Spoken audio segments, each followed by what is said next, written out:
As we get started, Paulette and I have a group of people from Paulding County Realtors Association that have joined us.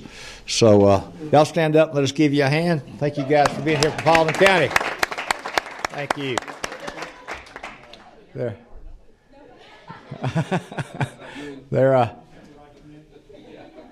I'm sorry, you have a question, sir? Yeah, I understand, Mr. Chairman, that these are yours and Representative Rick Straw's constituents. Yes, sir. I just wanted to let them know that what a fantastic job that they do here at the Capitol. You can go door to door in their district. What a fantastic job they do, particularly after March. Yeah. So We need to hose him down over there, don't we? I know, and you don't have any legislation coming for us today, do you, sir? I wanted to talk to you about that. I thought you might. They also, Representative Gravely and Representative Alexander, Sheriff Paulding County. So, but they're a great group. Appreciate them. Thank you for all you do, and thank you for being down with us. And we had a chance to spend some time together and get some pictures made. So, but thank y'all for coming down. All right, we've got a quorum here. I'm still looking for one of our legislators to present a bill.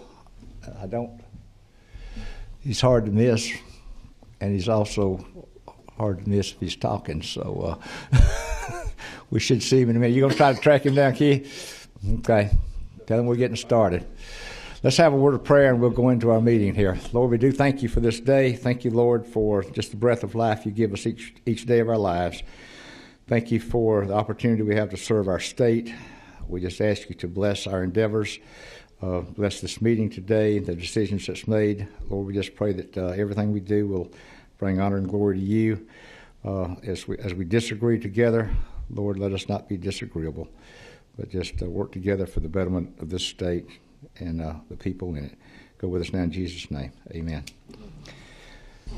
Thank you. We have, let me make a couple announcements to start with and see if anybody else comes in. Dinner for the committee is tomorrow night. We've got our committee dinner. We've got a lot of good hosts putting this together for us, and it's going to be at 6 o'clock at the Atlanta Fish Market. So I think everybody's hopefully made their reservations with Julie, and we got everything lined up on that, and we do appreciate all of our hosts coming together and putting this together for the committee. That's very kind of you. A little housekeeping issue I want to discuss. We've had some issues in the last few meetings with the bills, especially substitutes to bills not being in committee or not being there when we got ready to meet. I heard a great American tell this in committee the other day. Lack of preparation on your part does not constitute an emergency on my part. So if you've got substitutions or amendments for the bills to come before the committee, they need to be either to Matt over here or Julie at least 3 hours before the meeting. They don't need to be floating around in some lobbyist or some friend's hand. We need to have the 1 and 2 copies so that the proper number can be copied and prepared for the committee meetings.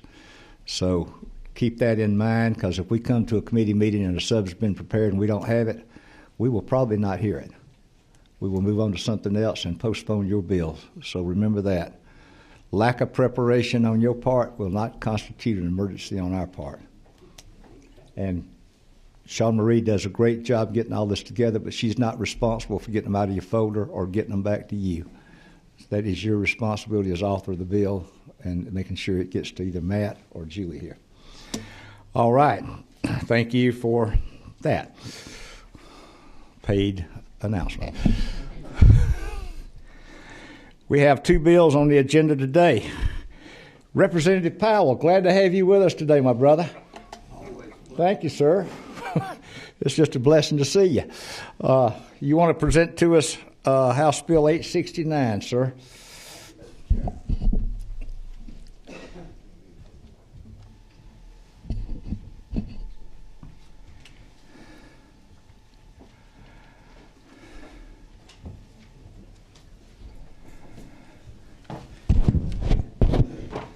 Thank you, Mr. Chairman, ladies and gentlemen. I bring to you today House Bill 869. This is a product of work from the Georgia Real Estate Commission and GAR. You know, I've had the dubious pleasure for 20-some-odd years of being able to handle a lot of the Real Estate Association's legislation. And quite frankly, this one is sort of cut and dried, and it sort of speaks for itself. In Section 1, let's make sure we got the right paperwork. Everybody's got it. Can you give us the LC you're working off of, sir? LC 362976S. That's what we seem to have. Very good. I apologize that I forgot to get it out of my folder and had to get it sent to y'all this morning. It's all right. We had for 3 hours. Thank you, sir. Yes, sir. I bring to you this bill today. Section 1 is pretty well cleans up some antiquated language. It removes a provision that requires the brokers to review all offers that are made on a piece of property. Now, as a real estate broker, I can probably testify without saying that I've done anything wrong. But not every real estate broker always reviews every offer, because some of the offers that come in are just basically what we call low-ball offers. And generally that agent that's working for the broker knows, and generally they might offer it up. They do offer it up, but as far as the broker needing to review, it's not necessary. The Real Estate Commission agreed with this, and they're asking that we just take this out. Let's just update this that phrase a little bit. Section 2. The gist of the bill and the reason we're bringing this forward, under the new federal regulations, TRID, which is the TILA-RESPA Integration Disclosure Act, it no longer guarantees that the realtors have access to closing statements. Now, currently when you close, the attorney will give you a closing statement, and it has personal information on there from both the buyer and the seller. And under the federal regulations, basically they've said that we don't need that personal information floating around out there. The seller, he needs his part of the HUD documents, and the buyer needs their section of the HUD documents. This all runs through the closing attorneys as it is, and the rest of the language basically cleans up some of that antiquated language about brokers providing that information, because the closing attorneys are the ones that actually provide that information. It basically puts us in sync to the new federal guidelines. Be more than glad to answer any further questions on this. We do have Keith Hatcher and John Barber, and maybe some other folks that might want to get into the weeds on the more specific negotiations with the Real Estate Commission and such about their discussions, but all parties have signed off on this. All right. We've heard the presentation of the bill, and I don't know if anybody signed up to speak. Okay. Mr. Hatcher, you want to come and speak to the bill before we discuss, ask questions? All right.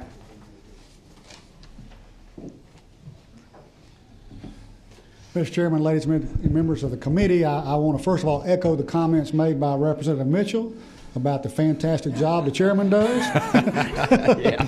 And actually, I don't have anything material to add. Our good friend, Mr. Powell, understands our business very, very well. He's a practitioner. And so we're just very pleased that we have a strong working relationship with the Real Estate Commission.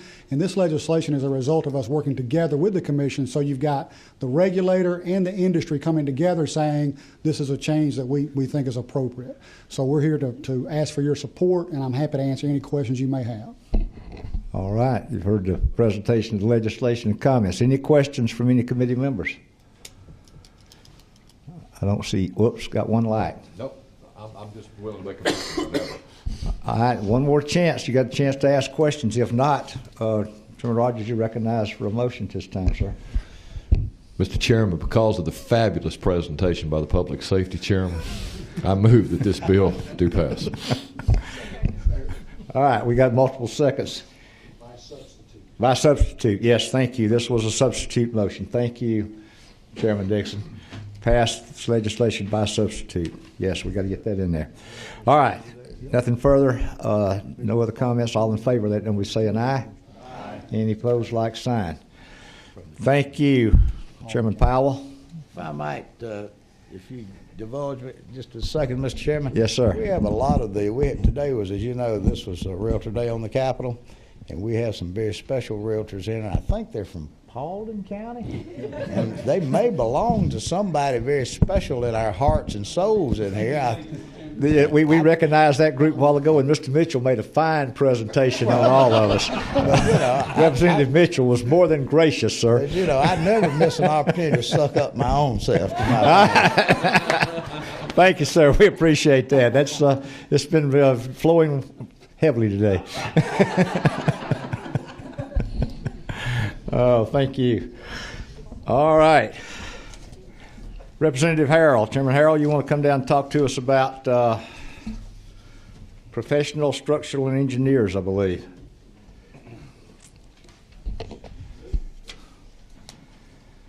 All right, y'all want to sit down? We can do that.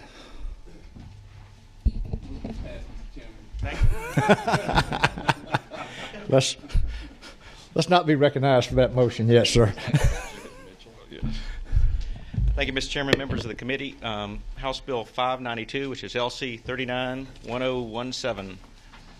And with me today is Michael Sullivan, who represents the Engineering Association in Georgia.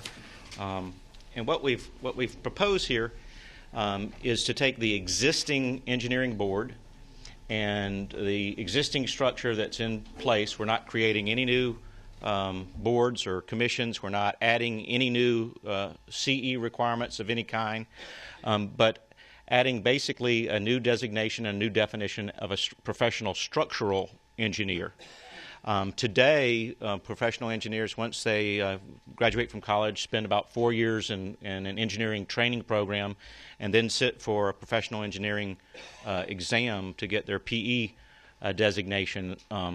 Back in 2011, the engineering board established that requirement, and many of those engineers sit for a 16-hour test, although a much smaller percentage of them actually do what you and I would consider structural engineer, mostly taller vertical structures, buildings, and so forth.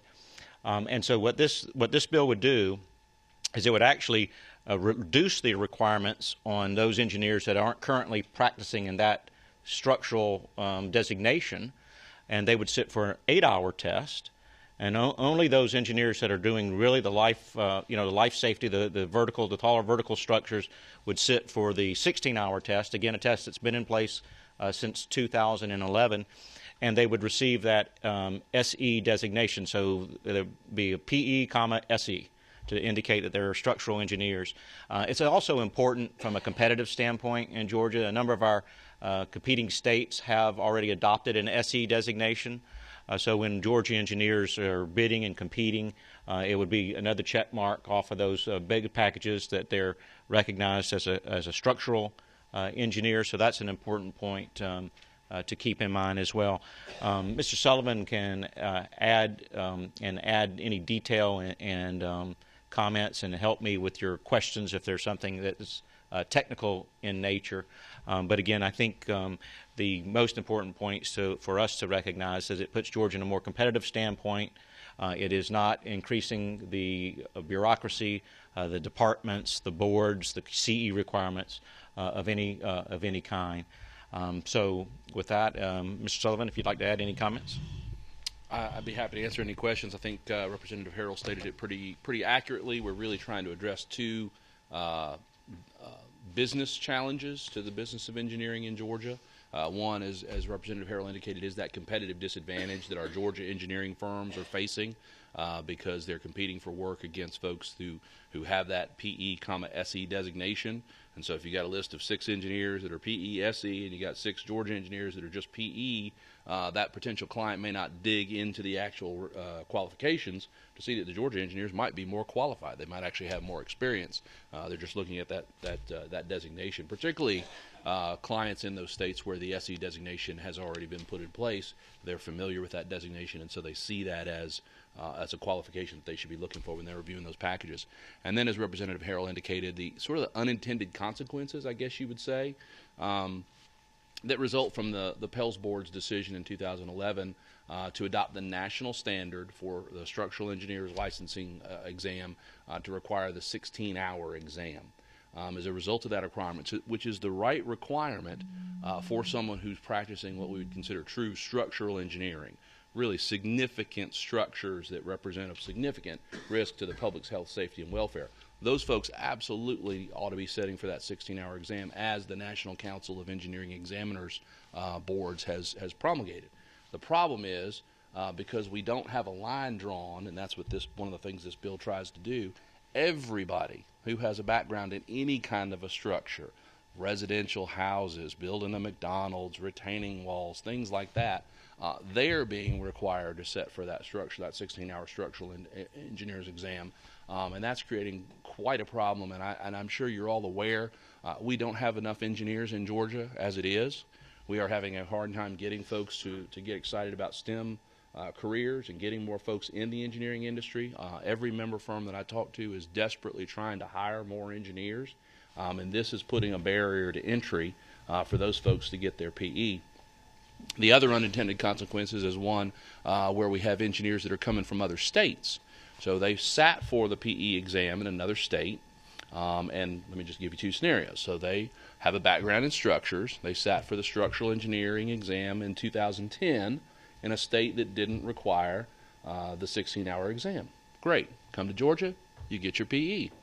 Unfortunately, if you happen to have sat in that same state with exactly the same background in 2011 in that state that didn't offer the 16-hour exam, you can't get your PE in Georgia, because the Pels Board is saying, had you been in Georgia in 2011, we would have required you to sit for the 16-hour exam. So you got folks who have a professional engineer's license from other states, and they can't get a license in Georgia through comity or reciprocity because of that 2011 line. By drawing the line with this bill and defining what are those designated structures very, very narrowly, we're talking about basically about 15% of all structures would fall in that definition of designated structures. So you're talking about a very small subset. Now those folks coming from those other states would be able to get their PE, and that would, again, allow us to get more folks in the engineering industry here in Georgia, which we desperately need. So we're not requiring more CE credits or more tests. We're actually going to be lessening the requirement on some of these folks to come in and get the professional engineering designation that are coming in from other states. No continuing education requirements change at all. The current requirement for all engineers is Good. And would be 15 hours per year. Wish we'd have passed this bill before we passed another one that got to the floor. All right, number 24 has a question. Oh, thank you, Mr. Chair. Well, you answered my question, but I just want to say for the record that this will help engineers move to Georgia and buy more houses, right? Absolutely. So, okay, Absolutely. thank you. All right, thank you, ma'am. It'll help us build more houses, too, so that the realtors can sell them. Number 19. Yeah, and you may have answered my question. The reciprocity and what I guess my question would be the uniformity of standards across states. Just kind of jump into a little bit of how that works, if you would. It doesn't. That's the short answer. I mean, the reality is in the United States, professional licensure is a matter of state law. So all of the state licensing boards for engineers come together in a federation called the National Council of Examiners of Engineering Examiners Boards, NCEES. So they come together and they've promulgated national standards. They've promulgated this is what you should be doing. The 16-hour exam standard is a standard that was promulgated by those boards coming together. But the reality is, just dealing with structural engineering, you've got about 19 states that do provide for some sort of additional indicia or regulation of structural engineering, but there's about 3 different flavors of how those 19 states do that. There's 2 states, for example, all structures. The phrase is even a doghouse. Illinois and Hawaii, and then some states define it. Most states define it very narrowly. So there's not really a great uniform standard. That is something nationally, though, that is a conversation within the industry to try to work toward that standard, both from a licensure standpoint and from a what is structural engineering, what are designated structures. But I'd be disingenuous if I said we were there. But there are a lot of folks working on it. Okay, thank you. Thank you. 15. Thank you, Mr. Chairman. Two quick questions. So we'd have 2 designations, a PE and then a PE-SE. And for the structural engineers, how much work would they have to do in the higher category of tall buildings, buildings that might affect life? If they do any work at all, then they have to sit for the SE? They do today. Yeah, so that's really the standard as it is today. So as it is today, if your background is in those types of structures, and you're an engineer in training, you're getting your 4 years of experience, you are currently required to sit for that 16-hour exam, and then ethically you are required to practice within your area of competence. So that's really already the standard today. We're just giving some extra initials after your name, really, at the end of the day, and then defining what kinds of structures fall within the definition of structural engineering. Thank you. All right, any further questions? Do we have anybody else here to speak for or against the bill? It's got a burning desire one way or the other. Do you know of anybody, Mr. Sullivan, that's come out? We've been talking about this. So our organization, the American Council of Engineering Companies, represents the business of engineering. We represent the engineering companies. There are about 9 other organizations that represent various subdisciplines or technical areas, including the Structural Engineers Association of Georgia, who are, we do have a couple of members here. We have the president of the Georgia Society of Professional Engineers, which represents all professional engineers individually. This has been a conversation that's going on within our industry for, frankly, longer than I've represented this industry. It's been going on for several years, about 4 years. So there's been a lot of dialogue, and we continue to have that dialogue. But nobody's coming out fighting the bill, or not that I'm aware of. No. We have some of the organizations that have taken a no position. There are some organizations that feel sort of philosophically you should just have professional engineers. You shouldn't have classifications. No classifications. But that's more of a philosophical perception and ultimately doesn't represent the reality of the status quo we have on the ground. We have real business problems that are resulting from real regulation, and we're trying to address those. Okay. All right. All right, what's the mind of the committee at this time? I see. Got a move and a second. Any further questions? Seeing none, all in favor, let them say an aye. And this is not a substitute. This is the real bill. Yes. Okay. Well, thank you. Thank you, gentlemen. You know where to go to rules. All right, 2 things real quick. We've got a little bill that was assigned the other day that I forgot to mention earlier. House Bill 891, dealing with GILA legislation. That's going to be going to a special committee. Representative Martin has volunteered to chair that committee, and Representative Deffenbaugh, Representative Bennett, Representative Welch, and Representative Rutledge have agreed to serve on there with Chairman Martin to massage that bill, House Bill 891. And then we have another bill that was dropped a few days ago, House Bill 889.